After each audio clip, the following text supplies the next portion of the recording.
La vie dans sa nature est très dure. Il est essentiel de pouvoir se munir des outillages nécessaires pour parcourir cette vie très dure. Et avec ça, je pense que l'une des choses les plus importantes, c'est d'avoir un bon entourage. Le plus grand danger pour l'humain sur Terre, ce ne sont pas les volcans, ce ne sont pas des guerres, ce ne sont pas les sorciers, ce n'est pas les diables, ce sont des humains. Et généralement des humains proches. On va essayer de voir ici très rapidement quelques éléments qui vous pousseront à comprendre très vite si une personne est jalouse de vous. La jalousie vient de plusieurs manières. Certaines jalousies sont ouvertes. Ce sont des jalousies très subtiles. Et ces jalousies-là sont très dangereuses. Parce que ça vient souvent des gens qui sont proches de vous. On va voir ici très vite quelques signes pour détecter une personne probablement jalouse de vous. La première chose à voir, c'est que la personne vous donne toujours des conseils en public. Presque jamais en privé. C'est bizarre, non? Vous avez des amis ou une personne qui paraissent être amicale à votre égard, mais ses conseils sont toujours publics. Vous étiez dans la maison, par exemple, vous discutiez, vous avez mangé, tout allait bien. Mais arrivé quelque part dans un restaurant, donc il y a des gens, c'est là qu'ils commencent. Ah, mais finalement, c'est pas normal. Pourquoi tu as fait ça? Ah, c'est pas comme ça qu'on fait les transactions. Il faudrait d'abord envoyer ton OTP, ensuite recevoir un dossier qui... Voilà. Donc, il s'assure que pendant qu'il te parle, que les gens voient, il va toujours s'assurer que pendant qu'il te parle d'une certaine situation, que cela donne l'impression d'un maître avec son élève, qu'il vous apprenne des histoires.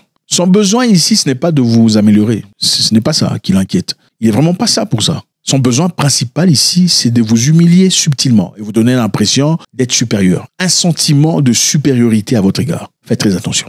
Une personne qui est vraiment votre ami ne vous corrige jamais en public. Il s'assure que ses corrections sont toujours en privé. Et la façon dont il vous parle, vous sentez qu'il y a toujours l'amour. Il y a de la tempérance. Il y a le support. Donc, son souci, ce n'est pas de vous donner l'impression que vous êtes bête. Son souci, c'est de vous corriger dans l'amour. Une personne qui ne vous aime pas vous corrigera même sur Internet en public. Supposez que vous écrivez une histoire, vous faites un commentaire ou votre statut.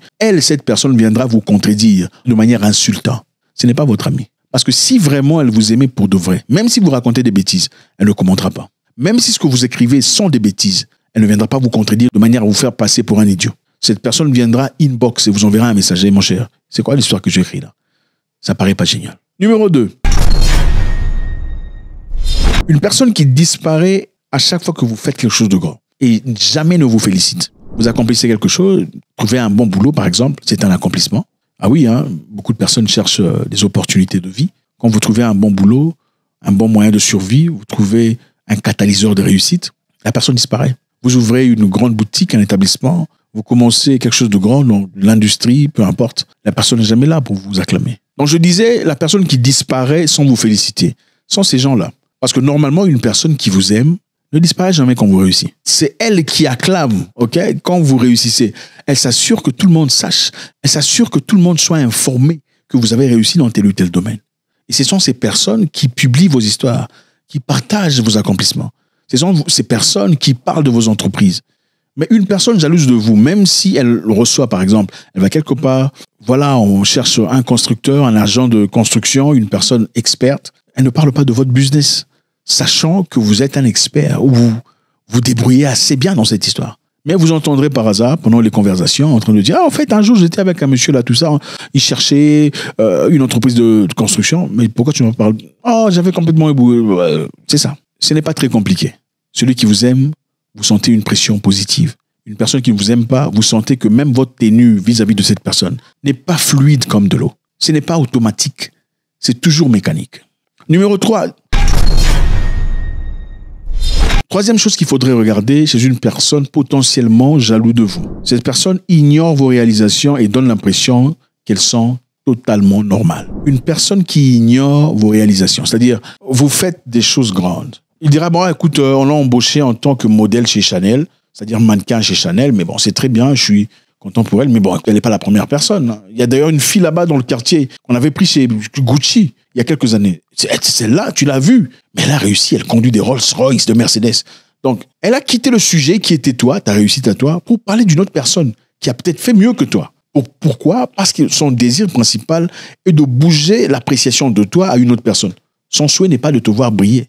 Son souhait est de retirer le maximum possible de brillance projetée sur toi. Quand tu dis des choses bien et intéressantes quelque part, ouais, il est très intelligent, c'est vrai, oui. Mais bon, tout ce qu'il raconte là, c'est pas nouveau, ce sont des choses qu'on connaît. Ce sont des choses qu'on connaît, il n'a rien inventé. Mais bon, d'accord, ce sont des choses qu'on connaît, mais pourquoi vous n'avez jamais dit ça vous-même? ou vous vous êtes jamais appliqué par rapport aux choses que tout le monde connaît. Leur souhait principal, c'est de retirer l'aune attachée à votre tête. Leur souhait, c'est de vous réduire à la normale. Parce qu'il fait là, bon, tout le monde le fait, hein. C'est vrai que, bon, écoute, c'est pas comme s'il a de l'argent extraordinaire. Il a des moyens, tout ça. C'est vrai, bon, il se cherche aussi comme tout le monde. Toi, tu as vu quelqu'un qui a vraiment de l'argent. Est-ce qu'on peut le comparer à Dangote? La question est simple. Il s'agissait de votre ami qui vient de se faire $1 million. Vous sortez l'histoire d'$1 million, vous allez parler de Dangote. Qu'est-ce que ça a à voir? C'est une personne qui est probablement jalouse de vous. Faites très attention. Donc ces personnes, après vous avoir ignoré ou ignoré vos accomplissements, ou réduit vos accomplissements au néant, ou normaliser votre personne, il n'est pas extraordinaire après tout, qu'est-ce qu'ils vont faire? Ils vont essayer de vous copier.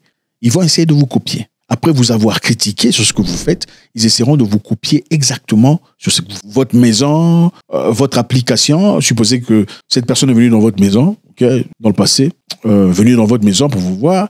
Généralement, il faut vous le dire, hein, les Africains, vous êtes très intéressants. Regarde, observe la maison, aime tout ce qui est pris, tout ce qui est mis. Ensuite, ils vont rentrer, aller faire la même histoire chez eux à la maison. Même pas la même histoire, ils vont s'assurer qu'ils fassent plus grand. Donc, supposons que votre télévision était à combien? 65 pouces, n'est-ce pas? Lui va acheter un 122 pouces. Supposez que votre maison était à 0 étage. Lui, il va chercher une maison à 4 étages. Supposez que vous avez une petite voiture. Lui, il va acheter une voiture encore 7 fois plus grande. Encore une fois, améliorer sa vie est une très bonne chose. Mais l'intention derrière l'amélioration est aussi importante que l'amélioration. Si vous vous améliorez pas ce que vous trouvez, vous avez les opportunités de le faire, c'est ce que vous avez toujours voulu faire. C'est très bien. Si vous vous améliorez immédiatement après avoir été dans la maison de votre ami, ou après avoir eu une opportunité, dans l'objectif d'être plus grand, vous n'êtes pas quelqu'un de bien. Alors, à vous, les personnes à qui je m'adresse, quand vous remarquez ces genres d'histoires, et surtout on vous invite, hein, on s'assure de vous inviter, pour venir voir. Hein, il faut venir voir. Il faut venir voir.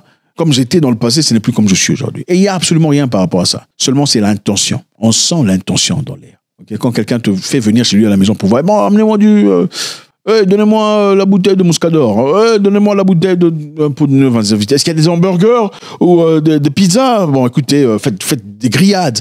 Ce n'est pas parce qu'on vous aime. Pas toujours. Et c'est pas pour dire que tout le monde qui fait ça est essentiellement une personne qui est jaloux de vous. Non, absolument pas. Mais vous le sentirez quand ça se présentera. Une personne qui vous accueille gentiment, j'en ai rencontré beaucoup, c'est pur, c'est simple. Hey, comment ça va? Viens, on va jouer au baby-foot dans la maison. C'est sa vie normale. C'est bien de s'améliorer dans la vie s'inspirant de ses amis. C'est très bien. Mais vous sentez déjà entre vous l'amour. D'ailleurs, votre ami peut vous aider à vous améliorer quand vous êtes vraiment amis. Mais quand vous n'êtes pas amis, quand vous vous améliorez, vous n'en parlez pas à vos amis. C'est ça, parce que l'objectif, évidemment, c'est qu'ils soient surpris. J'ai une nouvelle maison de 4 étages. Ce n'est pas, oh mon cher, je suis en train de partir chercher un nouveau. Faites très attention. 5e signe d'une personne potentiellement jalouse de vous.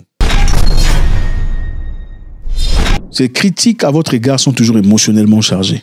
Ce ne sont jamais des critiques pures. Oh mon cher, tu vois, j'ai remarqué quand même qu'il y a un changement par rapport à toi.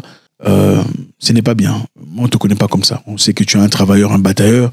Je sens que tu es en train de négliger telle ou telle chose. Il faut te reprendre. Okay? Pour voir ces contrats que tu avais dans le passé, il faut faire ça. C'est un ami qui te conseille. Mais une personne te dit, mais comment tu es habillé comme ça? C'est genre d'histoire, ça ne se porte plus. On ne met plus ces genres de... Ah, franchement. Là, tu t'habilles où? Et on s'assure de le dire en public. Vous avez l'impression que ces critiques, à chaque fois, sont émotionnellement chargées. Donc, quand quelqu'un te critique dans le positif, le sentiment est léger. Quand quelqu'un te critique dans le négatif, vous avez l'impression qu'on vous a frappé d'une baseball bat à la tête. Une batte de baseball. Une personne qui parle en votre absence de manière condescendante, prétentieuse, humiliante. Vous entendez raconter des histoires. Oh, ton ami était là, mais bon, ça arrive très rarement. Mais le critique, la méchanceté, c'est de l'énergie. Et ça bouge. L'énergie, ça ne s'arrête pas, ça bouge. Vous avez l'impression que la personne vient vous raconter, ou supposons la personne vient vous raconter, tu sais, il y a des gens qui parlent de toi, voilà ce qu'ils ont dit, voilà ce qu'ils ont dit, voilà ce qu'ils ont dit. Ils ont dit que voilà ce que tu fais d'ailleurs là-bas, tu n'as pas autant d'argent que tu prétends, mais est-ce que vraiment ton business est réel? Mais est-ce que vraiment les voyages, tout ça? Mais est-ce que la marchandise, est-ce que c'est du vrai? Ce n'est pas votre ami. La question qu'il faudrait se poser ici est très simple. Bon, ces gens ont raconté des histoires, tu en as entendu parler, ou tu étais présent.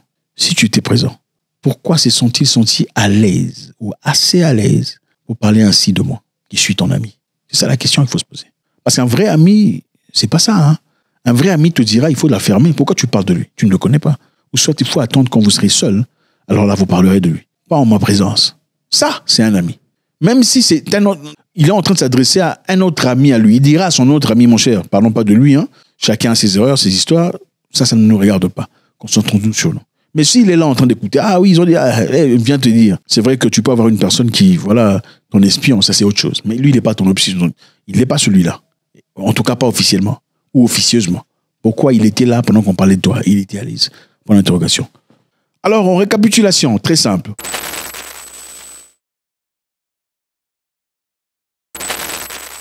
Une personne qui vous corrige en public et pas en privé, c'est pas votre ami. Il veut vous humilier. Une personne qui disparaît quand il faut vous féliciter, jamais présent, ce n'est pas votre ami. Probablement jaloux de vous. Faites très attention. Numéro 3, une personne qui ignore vos réalisations et donne l'impression qu'elle ne sent que normal. Donc, ce que vous faites là, c'est pas extraordinaire. Bah, il le fait, c'est vraiment, il y a quelqu'un d'autre là-bas qui a fait mieux que lui, hein. Lui, on l'entend plus. Il y a une autre personne qu'on entend. Comment ça se fait? C'est-à-dire que lui, il est plus grand. Ce n'est pas votre ami. On sait de quoi je suis capable. On met le doute parce qu'on a besoin de te normaliser. Et ton ami ne voudra jamais te normaliser.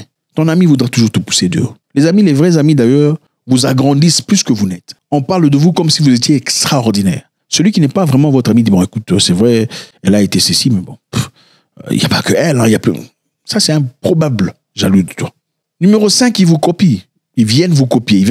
Ils veulent faire comme vous, si pas mieux que vous. Ils suivent votre route, veulent faire comme vous et veulent devenir plus grands que vous. Très attention. Numéro 7, ils parlent de vous en votre absence. Ce n'est pas votre ami. On parle de vous négativement, c'est inacceptable, il n'y a pas de raison de le faire.